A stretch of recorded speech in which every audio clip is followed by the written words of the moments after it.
Hello दोस्तों, वेद Chakrapani channel में आपका स्वागत है। इस चैनल पर आयुर्वेद के विविध विषयों के बारे में जानकारी दी जाती है, इसलिए आयुर्वेद के बारे में ज़्यादा से ज़्यादा जानने के लिए इस चैनल को सब्सक्राइब करें और बेल आइकन को ज़रूर दबाएं। आज का हमारा विषय है कुपिपक्व रसायन का रस सिंदूर। पहले हम रस सिंदूर की बनाने की विधि के बारे में देखते हैं।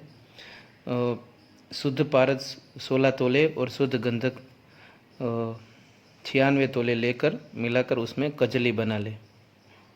फिर घृत कुमारी रस की भावना देकर सूखी अतसी शीशी में भरकर वालुका यंत्र में 4 अहोरात्र अग्नि देने से रस सिंदूर तैयार हो जाता है।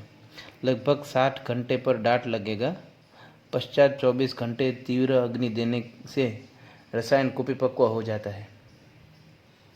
इस साथ 6 गुना गंधक धारण करने की अपेक्षा 2 गुना गंधक 3 समय धारण किया जाए तो रस सिंदूर अधिक लाभदायक बनता है।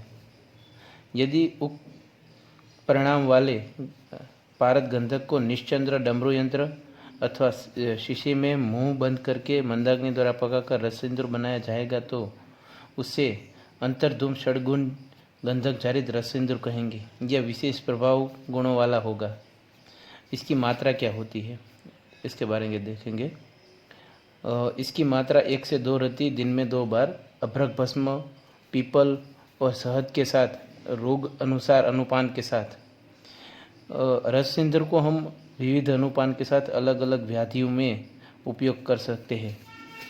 उसका उपयोग धातु क्षीणता, हृदय रोग, कफ प्रदान, प्रमेह, क्षय, श्वास कास, वात रोग, उदर रोग, मूर्छा, अर्श, भगंदर, पांडु, दुष्टव्रण, शूल, वमन, ज्वर, संग्रहणी, सन्निपात, मंदग्नि, स्त्रियों के गर्भाशय के दोष, शोथ, गुल्म, प्लीहा और त्रिदोष प्रकोप आदि रोगों पर अति लाभदायक है।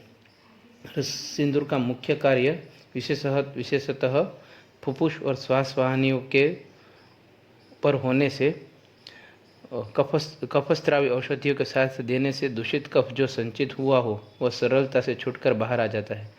कफ धातु निर्दोष बनती है और फुफ्फुस शोथ नष्ट होकर फुफ्फुस बलवान बनते हैं। इसलिए कफ प्रदान सन्निपात, फुफ्फुस सन्निपात, इन्फ्लुएंजा, श्वास रोग, जीर्ण, कास और जुखाम जैसे कफ संचय होने पर विषग्न और कफग्न रूप में रस सिंदूर का उपयोग हितकर है।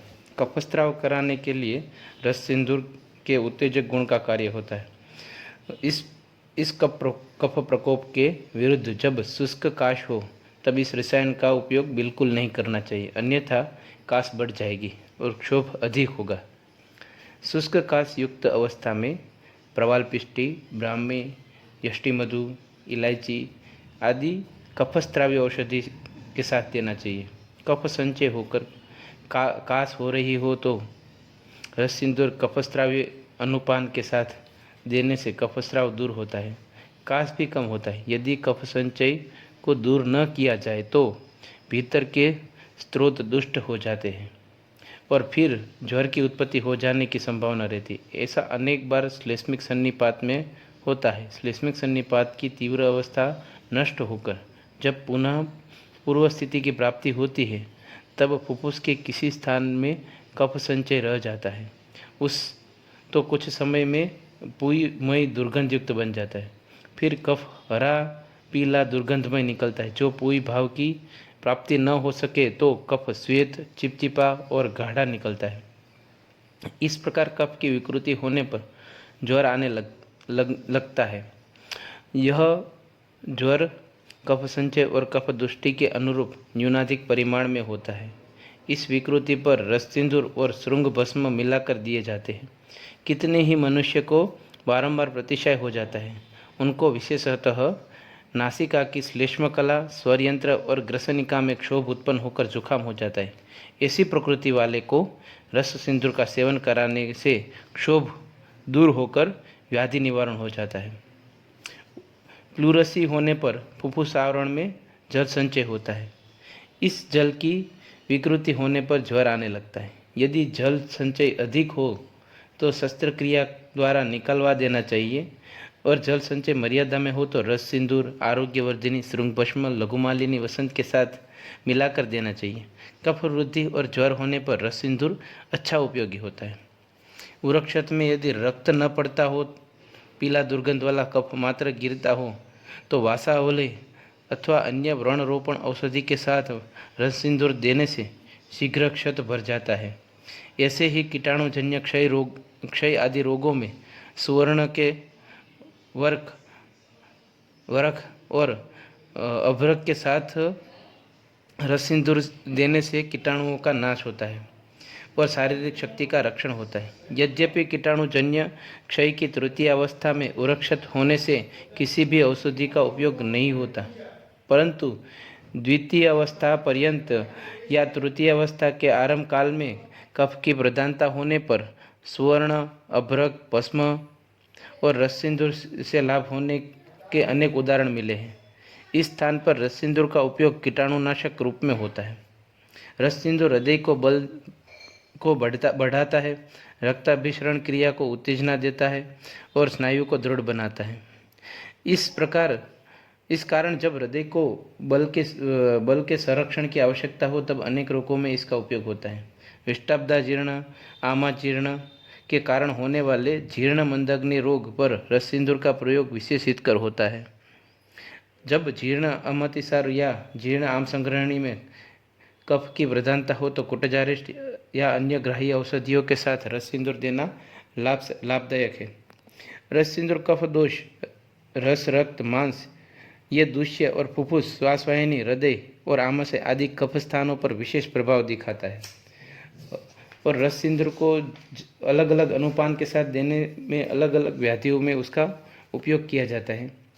जैसे कि वात रोग में पीपल, शहद और मांसरस, तेल या लहसुन के साथ देना चाहिए। पित्त के रोग में आंवले का चूर्ण मिश्री के साथ देना चाहिए। कफ के रोग में अदरक के रस और शहद के साथ देना चाहिए। रक्त विकार हो तब शहद और हल्दी और मिश्री के साथ उपयोग कर सकते हैं। अतिसार में कच्चे बिल्व फल, लौंग, हिंगू, अफीम या भांग के साथ दे सकते हैं। कामला, पांडु और मंदाग्नि में त्रिकटु, त्रिफला और वासा के रस के साथ दे सकते हैं।